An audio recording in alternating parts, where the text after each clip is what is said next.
Hello दोस्तों, आप सभी लोगों का अपने इस यूट्यूब चैनल एग्ज़ाम पास कर में एक बार फिर मैं अवधेश सिंह स्वागत करता हूं। और आज हम लोग लेखपाल से संबंधित जो ग्राम समाज एवं विकास का टॉपिक चल रहा है और 25 क्वेश्चन का पार्ट 2 लेकर आए हैं। और जो पार्ट 1 है इसके पहले हो चुका है, उस वीडियो को ज़रूर आप लोग देखिएगा, इससे आप लोगों को बहुत बेनिफिट होने वाला है। पार्ट 2 में आप हम लोग टाइम को बिना वेस्ट किए हुए देखेंगे। 25 क्वेश्चन बहुत ही ज़बरदस्त हैं और अगर इन क्वेश्चन को तैयार कर लिया जाए तो आगे जो भी अभी एग्ज़ाम आएगा उसमें 100% आपका लगभग 70% क्वेश्चन इसी से फंसेगा। तो आप लोग पहला क्वेश्चन देखते हैं। जिले का सर्वोच्च राजस्व अधिकारी होता है। ऑप्शन आप लोग देख लीजिएगा, अपने थोड़ा सा लगाने की कोशिश करें। कलेक्टर पहला ऑप्शन है, दूसरा है प्रधान, तीसरा है प्रमुख और आपका फोर्थ ऑप्शन है एसडीओ। तो आप लोग इस थोड़ा सा बताएं। तो पहला ऑप्शन हो जाएगा आपका, जिले का जो भी सर्वोच्च अधिकारी होता है ये होता है कलेक्टर। ये सबसे सर्वोच्च अधिकारी होता है, यानी सबसे बड़ा अधिकारी क्या होता है? कलेक्टर सबसे बड़ा अधिकारी होता है। तो जिले का सर्वोच्च अधिकारी क्या हो जाएगा? कलेक्टर हो जाएगा। अगला नेक्स्ट क्वेश्चन हम लोग देखते हैं। निम्न में से किसका चुनाव प्रत्यक्षतः आम जनता द्वारा किया जाता है? तो आम जनता द्वारा किसका चुनाव किया जाता है आप लोग एक बार देखें। पहला ऑप्शन है जिला प्रमुख, सेकेंड ऑप्शन है बी ऑप्शन है उप सरपंच, थर्ड ऑप्शन है सरपंच, फोर्थ ऑप्शन है प्रधान। तो यहाँ देखिए, जो प्रत्यक्षता चुनाव होता है वो आपका सरपंच का होता है। तो आप लोग सोच रहे होंगे प्रधान का क्यों नहीं होता? प्रधान का भी होता है, लेकिन ऑप्शन यहाँ पर पहला आया है सरपंच, यानी प्रधान के पहले जो ऑप्शन है वो है सरपंच, इसलिए क्या माना जाएगा? सरपंच ही माना जाएगा। ओके, अगला क्वेश्चन हम लोग देखते हैं। एयर मापन की इकाई है, जो एयर है ये किसकी मापन की इकाई है? तो आपको बताना है लंबाई, क्षेत्रफल, आयतन, घनत्व। तो देखिए, जो एयर है हम लोग जैसे बिस्सा बीघा ये मापते हैं, तो हम लोग एयर का यूज करते हैं सीधा सीधा क्षेत्रफल में। ठीक है, एयर का यूज करेंगे क्षेत्रफल मापने में, हम लोग एयर का यूज करते हैं। नेक्स्ट क्वेश्चन देखिए, क्वेश्चन नंबर 4। जिला विभाजन होता है ना, जो जिला होता है आपका किन किन उसमें विभाजन होता है? पहला ऑप्शन है उपखंड में, सेकंड है नगर में, थर्ड है पंचायत में, फोर्थ है ग्राम सभा में। तो आपका जो जिला विभाजन होता है ये उपखंडों में विभाजन होता है। किसमें? उपखंडों में। जो जिला के विभाजन होता है छोटे छोटे उपखंडों में विभाजन होता है। अगला क्वेश्चन हम लोग देखते हैं। पटवार इलाके का सारा रिकॉर्ड रखता है। जो पटवार होता है, ये देखिए, जो पटवार शब्द है ये लेखपाल से संबंधित है, क्योंकि पहले पटवार ही यूज किया जाता था। जो लेखपाल के शब्द के स्थान पर पटवार ही यूज किया जाता था। तो ये आपका पटवार इलाके का सारा रिकॉर्ड रखता है। कहाँ रखता है आपको बताना है। सरपंच के पास, ग्राम पंचायत में, या पटवारी के पास, या गिरदवार के पास। तो ये देखिए, जो आपका पटवारी इलाके का सारा रिकॉर्ड ये आपके पटवारी के पास रखता रहता है। ठीक, किसके पास रहता है? पटवारी के पास रहता है। नेक्स्ट क्वेश्चन हम लोग देखेंगे। अमृत क्रांति का संबंध, जो आपके अमृत क्रांति, इसका संबंध निम्नलिखित में से किससे है? पहला ऑप्शन है दुग्ध उत्पादन से, सेकंड है तिलहन उत्पादन, थर्ड है नदी जोड़ो परियोजना, फोर्थ है मसाला उत्पादन। आप लोग ट्राई करें एक बार, टाइम दे रहे हैं थोड़ा सा आप लोगों के लिए। तो इसका ऑप्शन हो जाएगा नदी जोड़ो परियोजना। अमृत क्रांति का संबंध किससे है? नदी जोड़ो परियोजना। देखिए, जो आपका दुग्ध उत्पादन है ये होता है आपका श्वेत क्रांति में। किस में आएगा? ये आपका आएगा श्वेत क्रांति में। किस में आएगा? श्वेत क्रांति में। और जो तिलहन उत्पादन, देखिए आप लोग आगे देखते हैं, कुछ क्रांतियाँ दी गई हैं, इनको थोड़ा सा देख लेते हैं।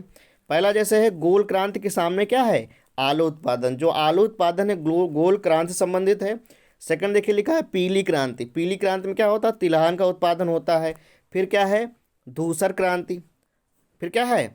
धूसर क्रांति। धूसर क्रांति में आपका है उर्वरक उत्पादन। फिर है सुनहरी क्रांति। सुनहरी क्रांति में है बागवानी उत्पादन।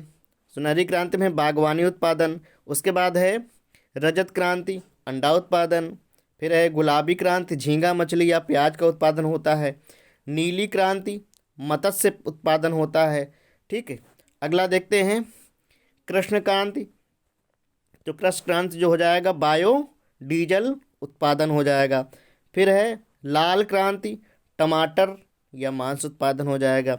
हरित क्रांति, गेहूं उत्पादन हो जाएगा। हरित क्रांति किससे संबंधित है? गेहूं उत्पादन से। फिर है श्वेत क्रांति, देखिए आ गया जो बताया था अभी आपको, दुग्ध उत्पादन से। बादामी क्रांति, मसाला उत्पादन से।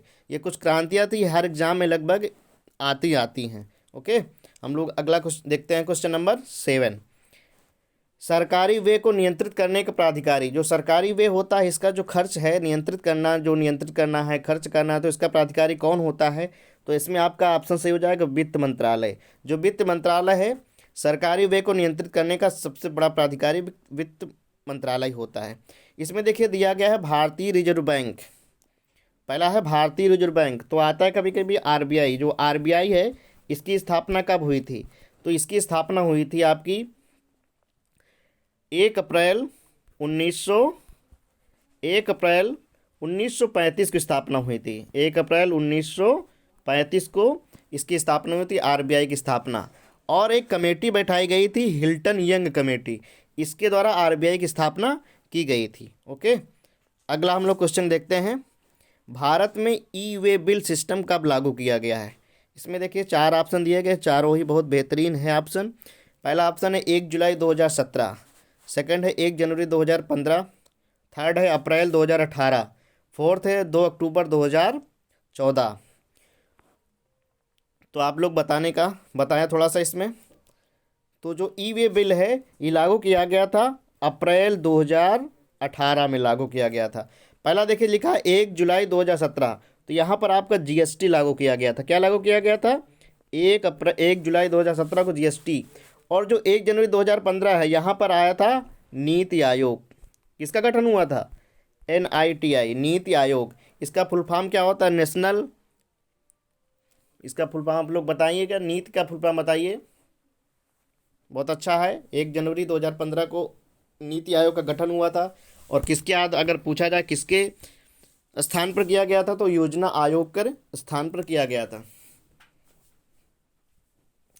नीति आयोग का फुल फॉर्म, आप नीति का फुल फॉर्म आप लोग कमेंट बॉक्स में कमेंट करेंगे। ओके, इससे आपको याद भी रहेगा। अगला देखिए लास्ट ऑप्शन दिख रहा है 2 अक्टूबर 2014, तो यहाँ पर 2 अक्टूबर 2014 को स्वच्छ भारत अभियान की शुरुआत की गई थी। क्या? स्वच्छ भारत अभियान की शुरुआत की गई थी 2 अक्टूबर 2014 को। हम लोग अगले क्वेश्चन पे चलते हैं, सांसद आदर्श ग्राम योजना के तहत प्रत्येक संसद सदस्य को सन 2019 ईस्वी तक कितने ग्रामों का चयन करके उनका विकास करना था? बहुत अच्छा क्वेश्चन है। पहली बात आपको ये पता होना चाहिए सांसद आदर्श ग्राम योजना कब लागू की गई थी। जो सांसद आदर्श ग्राम योजना है ये आपकी 11 अक्टूबर 2014 को इस दिन लागू की गई थी, क्योंकि 11 अक्टूबर को ही आपके जो जयप्रकाश नारायण हैं उनकी जयंती के उपलक्ष्य के अवसर पर ये लागू की गई थी 11 अक्टूबर 2014 को। तो वहाँ देखे 2019 तक केवल 3 ग्राम थे। ठीक है, केवल 3 गांवों का चयन प्रत्येक जो सांसद है अपने संसद सदस्य में कर सकता था, जो भी उसका क्षेत्र है। लेकिन अब शायद 5 हो गए, इसको एक बार कंफर्म कर लेना। लेकिन 2019 तक आपके 3 ही थे, अब बढ़ा के 3 बढ़ गए हैं, 2 बढ़ गए हैं, आपके 5 हो गए हैं। अगला क्वेश्चन हम लोग देखेंगे, आशा का संबंध किस विभाग से है? जो आपका आशा है, तो आशा का फुल फॉर्म आप क्या होता है? एक्रीडिटेड सोशल हेल्थ एक्टिविस्ट। ये देखिए जो आशा है ये 2005, ये राष्ट्रीय ग्रामीण स्वास्थ्य मिशन के तहत 2005 में आशा, जो आशा बहुएं हैं इनको मतलब किया गया था कि आशा बहुओं को मतलब भर्ती किया जाएगा। जो उनकी उम्र है होती है 25 से 45 तक, आशा को हम लोग भर्ती करते हैं। और इसका जो लगभग देखा जाए अभी तक 2018 तक जो आंकड़ा है वहाँ पर 10 लाख आशा बहुएं कार्यरत हैं। अपने देश में 10 लाख आशा बहुएं कार्यरत हैं। और इसमें जो लिखा हुआ है आशा का संबंध किस विभाग से, इसमें हमें आंसर देना है। तो आपका साफ साफ दिख रहा है, आपने बता भी दिया है, राष्ट्रीय ग्रामीण स्वास्थ्य मिशन के तहत। तो इसमें एक मंत्रालय होता है, स्वास्थ्य एवं परिवार कल्याण मंत्रालय। तो इसके तहत आशा का संबंध इस विभाग से ही होता है। अगला हम लोग देखेंगे क्वेश्चन नंबर 11, स्वच्छ भारत अभियान का लोगो है, इसका लोगो क्या है? क्वेश्चन आया हुआ है स्वच्छ भारत अभियान का, इसका लोगो क्या है? इसका लोगो आपका हो जाएगा चश्मा। स्वच्छ भारत अभियान का लोगो क्या है? चश्मा। देखिए एक पहला ऑप्शन लिखा हुआ दौड़ता हुआ शेर, तो एक नाम सुना होगा आपने मेक इन इंडिया, एक मेक इन इंडिया कार्यक्रम आया था भारतीय प्रधानमंत्री ने उसको लॉन्च किया था। तो उसमें एक लोगो बना हुआ है शेर का, उसमें दहाड़ता हुआ शेर है। तो वो भी क्वेश्चन पूछा जाता है, मेक इन इंडिया का लोगो क्या है। जैसा कि कल हमने आप लोग इसके पहले वाली क्लास में बताया था पार्ट 1 में, कि जो आपका प्रधानमंत्री जनधन योजना है, इसका नारा क्या है। तो नारा क्या है, नारा क्या था, एक बार बताइएगा। मेरा खाता भाग्य विधाता। तो इसी प्रकार इस क्वेश्चन जो होते हैं ये आते जरूर हैं, छोटे छोटे क्वेश्चन, लेकिन आते जरूर हैं, एग्जाम में जरूर आते हैं। और खासकर ग्रामीण परिवेश से रिलेटेड क्वेश्चन आएंगे जरूर लेखपाल में, 100% आएंगे। अगला हम लोग देखते हैं, ग्राम शब्द से बोध होता है दस्तकारों के समूह का, एक निश्चित भौगोलिक क्षेत्र का, एक विशेष जीवन विधि का, और जनजातियों की किसी बस्ती का। देखिए जो ग्राम होता है यहाँ पर संबंध जो बोध होता है ग्राम शब्द से होता है एक विशेष जीवन विधि का। ओके, अगला क्वेश्चन देखेंगे, हिंदू धर्म का प्रमुख ग्रंथ है। तो हिंदू धर्म का प्रमुख ग्रंथ है आपका वेद, ये वेद है हिंदू धर्म का प्रमुख ग्रंथ। अगला क्वेश्चन देखेंगे, भारतीय समाज को माना जाता है जनजातीय समाज, कृषक समाज, औद्योगिक समाज, ये सभी। ये तो स्पष्ट है सभी लोगों का, हमारे यहाँ कृषि प्रधान देश है भारतीय, जहाँ जो भारत देश है कृषि प्रधान देश है, इसलिए भारतीय समाज को माना जाएगा कृषक समाज। अगला क्वेश्चन देखेंगे, लोक कला संग्रहालय उत्तर प्रदेश के किस शहर में स्थित है। Option A Mathura, B Varanasi, C Kannauj, और डी प्रयागराज। तो आप लोग लगाएं, यहाँ पर हो जाएगा आपको वाराणसी। हाँ, अगर लखनऊ होता तो लखनऊ भी हो जाता, क्योंकि लोक कला संग्रहालय लखनऊ में भी स्थित और वाराणसी में भी स्थित है। ओके, अगला क्वेश्चन हम लोग देखेंगे। देखिए यहाँ पर कुछ संग्रहालय दिए गए हैं, उनको थोड़ा देख लीजिए। रामकथा संग्रहालय फैजाबाद अयोध्या में है, रानी महल संग्रहालय झांसी में है, सारनाथ संग्रहालय वाराणसी में है, जनपदीय संग्रहालय सुल्तानपुर में है, पटेल लोक सांस्कृतिक संस्थान ये ग्रेटर नोएडा में स्थित है, डॉक्टर अंबेडकर पर्यावरण म्यूजियम ये लखनऊ में स्थित है, राज्य पांडुलिपि पुस्तकालय प्रयागराज में स्थित है, राजकीय पुरातत्व संग्रहालय ये कन्नौज फर्रुखाबाद दोनों जगह है, कन्नौज में भी और फर्रुखाबाद में भी है। ओके, अगला क्वेश्चन देखते हैं हम लोग, क्वेश्चन नंबर 16। भारत छोड़ो आंदोलन के समय उत्तर प्रदेश के किस जिले में समांतर सरकार की स्थापना की गई थी। बहुत अच्छा क्वेश्चन है, ये कई बार आया हुआ है। तो पहला ऑप्शन है इलाहाबाद, सेकंड है बलिया, थर्ड है लखनऊ, फोर्थ है फैजाबाद। देखिए बलिया, और जो स्थापना की थी चित्तू पांडे नामक एक क्रांतिकारी ने स्थापना की थी, से एक समानांतर सरकार बना दी थी उस समय भारत छोड़ो आंदोलन के समय। ओके, अगला क्वेश्चन देखते हैं, गोकुल ग्राम परियोजना क्वेश्चन नंबर 17 है, गोकुल ग्राम परियोजना निम्नलिखित में से किस राज्य संबंधित है। ये क्वेश्चन आ चुका है, 2-3 बार क्वेश्चन आ चुका है, यूपी ट्रिपल एस एग्जाम में आ चुका है। तो ये जो परियोजना है गोकुल ग्राम परियोजना ये गुजरात राज्य संबंधित, किससे, गुजरात राज्य से संबंधित है। अगला क्वेश्चन देखते हैं हम लोग, नगर को चारों ओर से घेरने वाले ग्रामीण क्षेत्र को क्या कहा जाता है। जो नगर होता है, जैसे नगर कोई है और उसके जो चारों ओर का क्षेत्र उसको क्या कहा जाता है, तो उसको कहा जाएगा उपनगर। क्या कहा जाएगा, उपनगर कहा जाएगा। ओके, अगला क्वेश्चन देखते हैं, हरिदास जयंती प्रतिवर्ष मनाई जाती है। ये भी यूपी ट्रिपल एस का फेवरेट क्वेश्चन है, हरिदास जयंती प्रतिवर्ष मनाई जाती है। पहला ऑप्शन है मथुरा में, सेकंड है वाराणसी में, थर्ड है वृंदावन में, फोर्थ है झांसी में। तो आपका झांसी माना, झांसी हो जाएगा। ओके सॉरी झांसी नहीं होगा, इसका जो हो जाएगा, इसका जो ऑप्शन होगा ये है वृंदावन में। ओके, वृंदावन में ध्यान रखना, आपका झांसी नहीं होगा, झांसी बिल्कुल नहीं होगा, आपका वृंदावन हो जाएगा। ओके, अगला क्वेश्चन देखते हैं, जनगणना 2011 के अनुसार उत्तर प्रदेश में पुरुष साक्षरता कितनी है। कितनी पुरुष साक्षरता पूछ रहा है, देखिएगा पुरुष साक्षरता। देखिए पुरुष साक्षरता जो है 77.3, लेकिन अगर पूछे फीमेल यानी महिला साक्षरता कितनी है, तो महिला जो साक्षरता है 57.26, ये आपकी महिला साक्षरता है। और अगर कुल साक्षरता पूछे यानी टोटल साक्षरता पूछे, ओके, टोटल अगर साक्षरता पूछे उत्तर प्रदेश की बात हो रही है, तो वहाँ पर हो जाएगा 67.72।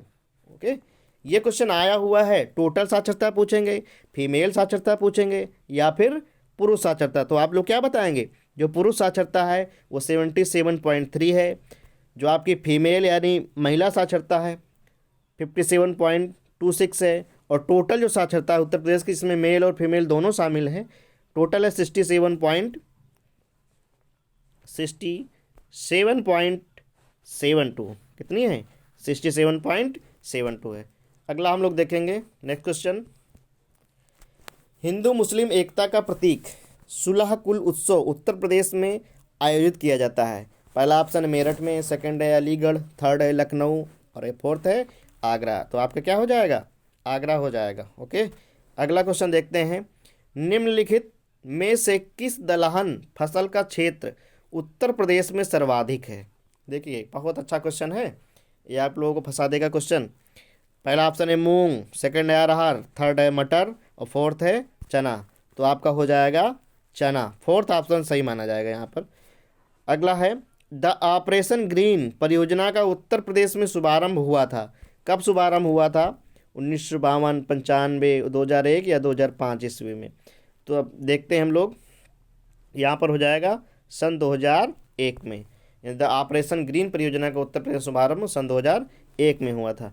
अगला क्वेश्चन है निम्नलिखित जनजातियों में से किसकी संख्या उत्तर प्रदेश में सर्वाधिक है?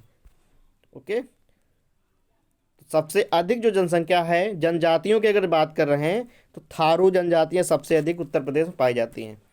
ठीक है, देखिए जनजातियों के मामले में अगर देखा जाए तो उत्तर प्रदेश में जो सोनभद्र जिला है सबसे अधिक जनजातियां सोनभद्र जिले में ही पाई जाती हैं। अगर थारू की बात करें जाए तो ये लोग छोटे कद में होते हैं और इनका जो अगर देखा जाए खाद्यान्न, मुख्य खाद्यान्न है चावल है और ये लोग खेती करते हैं। ओके, अगला क्वेश्चन हम लोग देखेंगे, लास्ट क्वेश्चन है क्वेश्चन नंबर 25। तहसील स्तर पर सरकारी निकायों को क्या कहा जाता है? जो आपके तहसील स्तर होता है उस सरकारी निकाय जितने भी होते हैं उनको क्या कहा जाता है तहसील स्तर पर? तो पंचायत समिति पहला ऑप्शन है, सेकंड है ग्राम सभा, थर्ड है ग्राम पंचायत और फोर्थ है नगर पालिका। ये देखिए जो तहसील स्तर पर सरकारी निकाय जितने होते हैं उन्हें कहा जाता है पंचायत समिति। क्या कहा जाता है? पंचायत समिति कहा जाता है।